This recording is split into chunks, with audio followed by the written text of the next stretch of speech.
Our blood.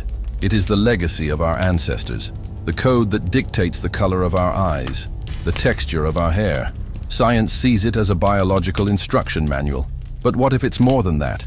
What if our blood carries not just genetic information, but also a memory, a connection, a silent communication channel that operates beneath the level of our consciousness? Today's investigation delves into these primordial bonds. We will explore two of the most profound connections a human can experience, that of identical twins sharing a single genetic blueprint, and that of a mother with her unborn child.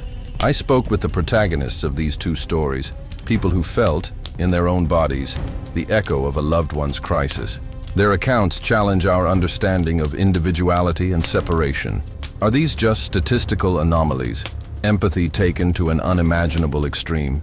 Or is it proof that our blood has a voice, and that in moments of life and death, it screams for help across any distance? The stories you're about to hear might convince you that we are never truly alone. Story 1, full-length version, The Brother's Heart. The narration shifts to the voice of a man in his late 40s.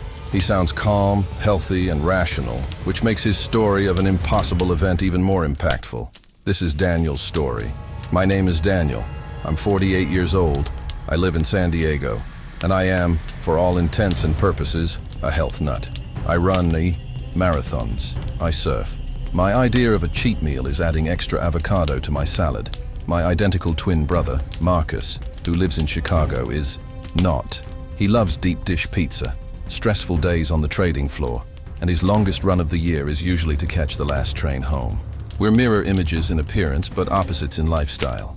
I'm the calm West Coast twin. He's the high-strung Midwest one. I've been gently nagging him about his health for 20 years. He always laughed it off. "Someone's got to balance out all your zen, bro," he'd say. We're incredibly close, talk on the phone every Sunday, but our lives are worlds apart. I never imagined those worlds could collide so violently. It happened on a Wednesday morning, a perfect, sunny San Diego morning.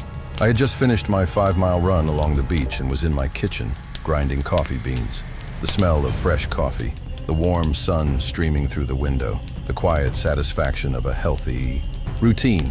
I was the picture of tranquility.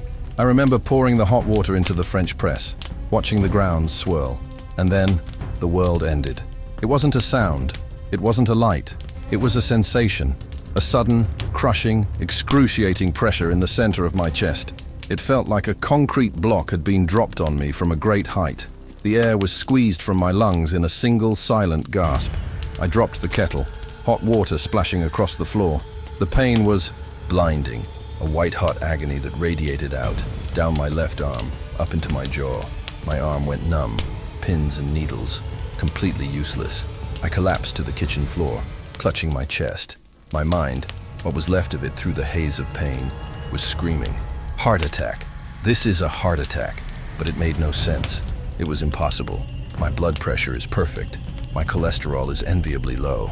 I'd had a full physical with a stress test a month ago, and my doctor had joked that I had the heart of a 20-year-old. And yet every cell in my body was telling me that I was dying, right there on my kitchen floor. The pain was absolute. It felt like my heart was being squeezed in a giant hot vice. My vision started to tunnel, the edges turning gray and fuzzy. I was crawling, dragging my useless left arm, trying to get to the phone on the counter to call 911. I could feel my own heartbeat, weak and erratic in my ears. This is it, I thought. This is how it ends. And then as suddenly as it began, it stopped.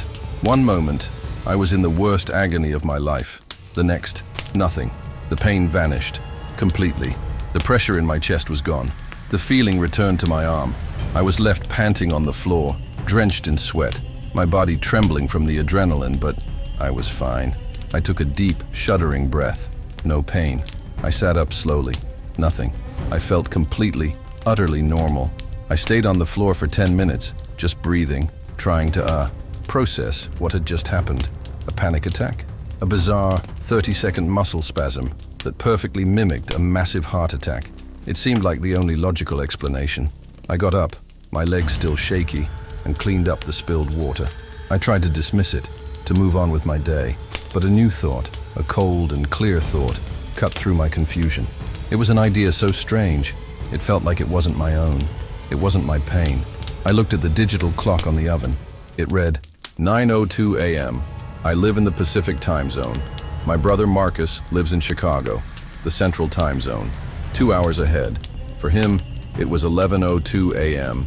He would be at his desk, in the middle of a frantic trading day. Without hesitating, without even knowing why I was so certain, I grabbed my phone and dialed his direct line at work. My heart was pounding again, but this time, it was with a different kind of fear. A woman answered, her voice frantic and high-pitched. It was Marcus's, Secretary Brenda.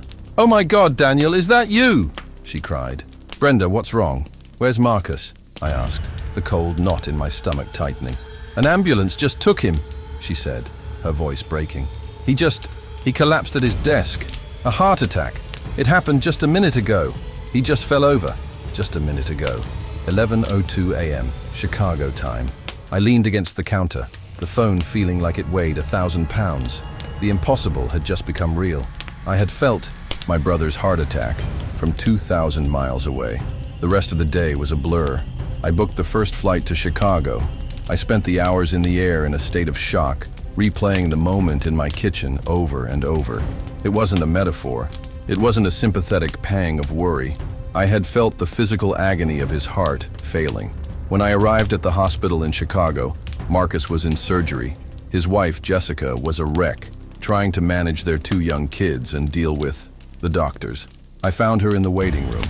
After a long, tearful hug, she told me the situation. It was a massive blockage, the kind they call a widowmaker. The doctors had stabilized him, but they needed to perform a risky emergency bypass surgery. There were forms to sign, decisions to make, and, in the chaos, they couldn't reach Jessica on her cell phone for a critical 30-minute period while she was dealing with the kids. But I was there, because I had felt my brother's, pain. I had gotten on a plane hours before anyone else in the family even knew there was a problem. I was standing right there when the surgeon came out and said they needed immediate family consent for a specific, aggressive procedure they believed would save his life. But that carried significant risks. I looked at the clock. I thought about the feeling of that vice on my chest. I signed the papers. Later, after the surgery was a success, the surgeon told me, "You getting here when you did was critical. Having a family member on site who could make that call without delay, waiting for his wife could have wasted precious time. Those minutes, when the heart is deprived of oxygen, can make all the difference between a full recovery and permanent damage. You being here, it made all the difference. My brother survived. The victory was total in that sense, but it was a victory that came with a heavy burden of knowledge. My feeling didn't stop his heart attack. His lifestyle did that. But my premonition, our connection, put me in the right place at the exact right time to ensure he had the best possible chance to live. It was a personal salvation, not from the event itself, but from its worst possible outcome. So I ask you, especially twins, or anyone with a sibling you are incredibly close to, have you ever felt it? A sudden pain that wasn't yours? A wave of sadness or fear that came from nowhere? A sudden urge to call them right now? Don't. Dismiss it. It might be the most important call you ever make. A mystery of shared genetics, a signal that crossed 2,000 miles, a pain shared between 2 separate bodies, connected by a single, invisible thread. The story of the twins challenges our understanding of where one person ends and another begins. But what if the connection is even more profound? What if the 2 individuals are not just genetically identical, but are physically one, sharing the same body, the same lifeblood? This is the ultimate biological bond, the one between a mother and her unborn child. The next account is about this very bond. It is not about a signal that traveled across a country, but about one that traveled a few inches, from a child who could not yet speak, to a mother who was the only one in the world willing to listen. Story 2, full-length version, The Mother's Certainty. The narration shifts to the voice of a woman in her early 30s. Her voice is strong, but you can hear the exhaustion and the tremor of a recent, hard-won battle. This is Chloe's story. My name is Chloe. My son Noah is 6 months old now, and he has this laugh. It's the most beautiful sound in the world. When I hear it, it's easy to forget the battle I had to fight just to get him here. A battle against doctors, against logic, against my own husband's loving reassurances. A battle I fought based on nothing more than a feeling. a certainty in my bones that something was terribly wrong.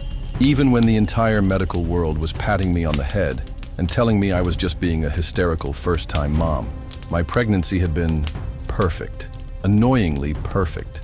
No morning sickness, no weird cravings. Every checkup, every blood test, every ultrasound was textbook. The doctors at the high-end clinic were always so pleased. "Everything looks great, Chloe," the obstetrician would say, gliding the ultrasound wand over my belly. A perfectly boring pregnancy, just the way we like it. I had read all the books. I was taking my prenatal vitamins. I was doing everything right. I trusted them. I trusted the science. The change happened around the 30-week mark. It was subtle. Not a pain, not a cramp. It was a quietness. My baby, who had been a tiny acrobat, a constant flurry of kicks and turns that I'd grown to love, became still, not completely still.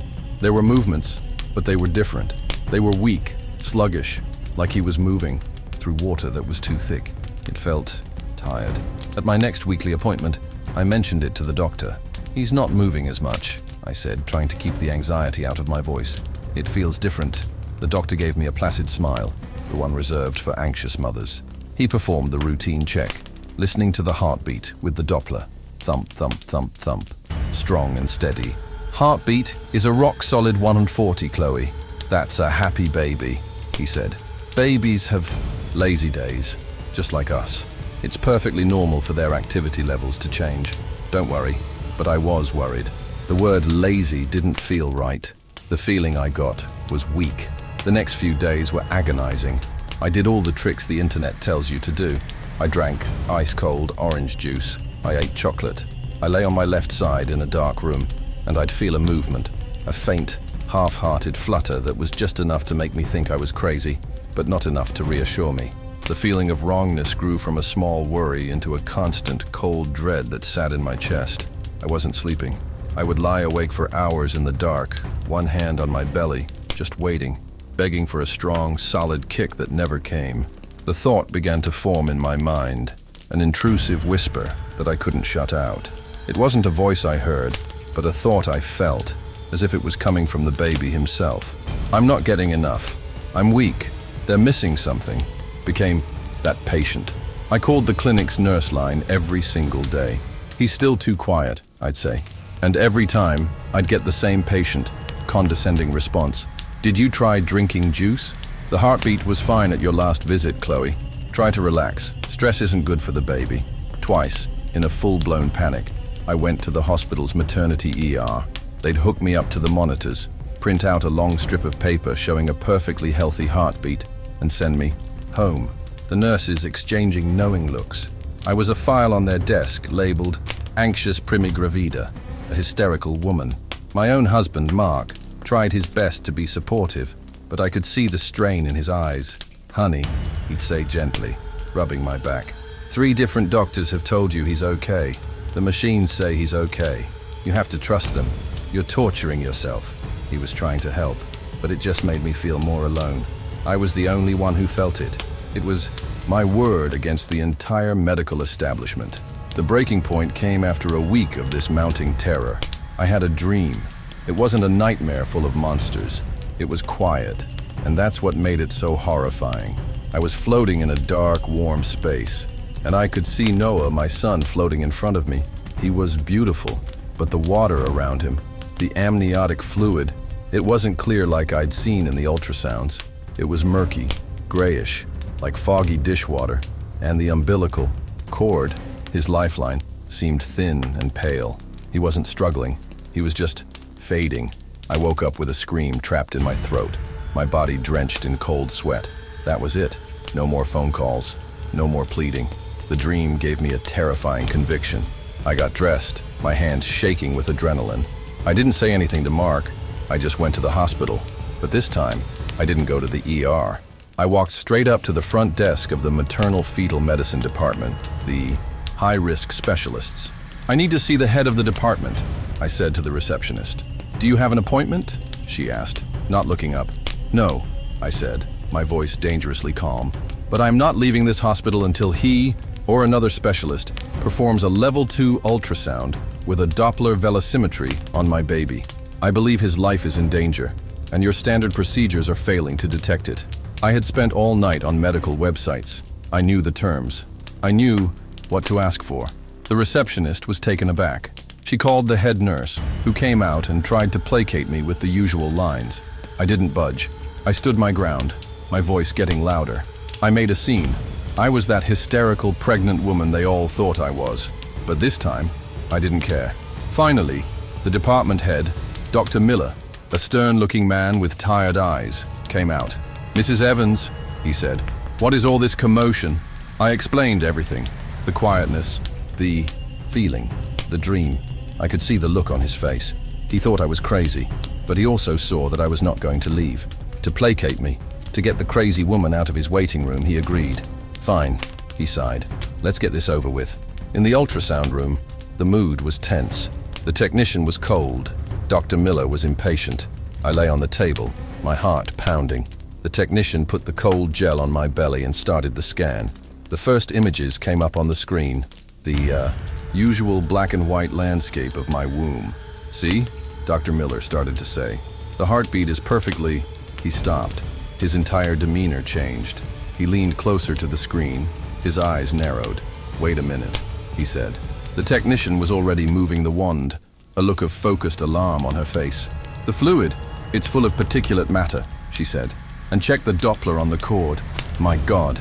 The room went from cold dismissal to urgent, focused action in a heartbeat.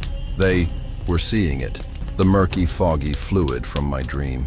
They discovered I had a condition called vasa previa, where the baby's blood vessels were dangerously exposed, combined with a slow, chronic placental abruption that standard tests had missed entirely. My son's lifeline was slowly, silently tearing away. He was essentially starving.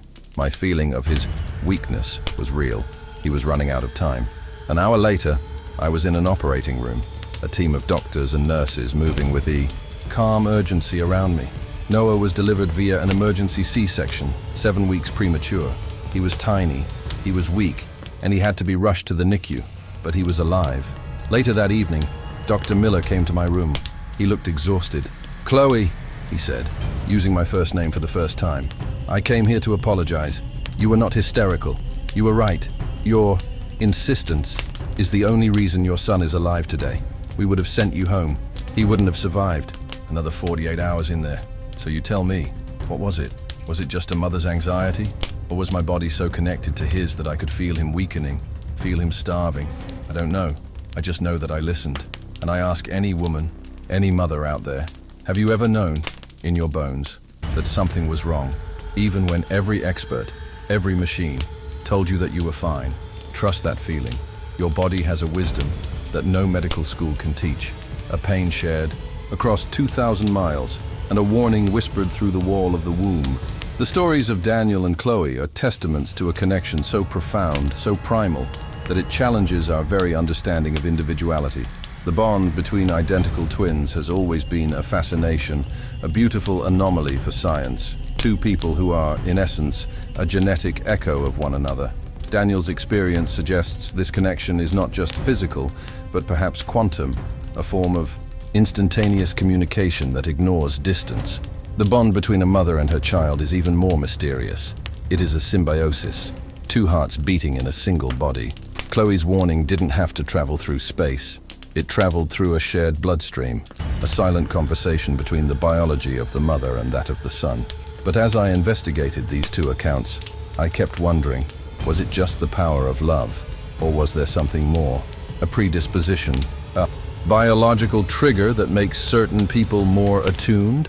The answer I found is perhaps the most shocking of all.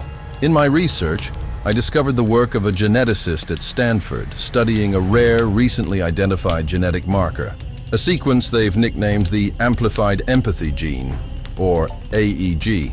This gene appears to dramatically increase an individual's sensitivity to the bioelectric fields of first-degree relatives. It is found almost exclusively in identical twins and is passed down genetically through the maternal line. With their permission, I had DNA samples from both Daniel and Chloe sent to a lab. The results came back last week. Both of them, with no relation to each other, are carriers of the AEG gene. Their connection was not just emotional or spiritual. It was a biological trait, a rare genetic feature that turns love into a literal alarm system.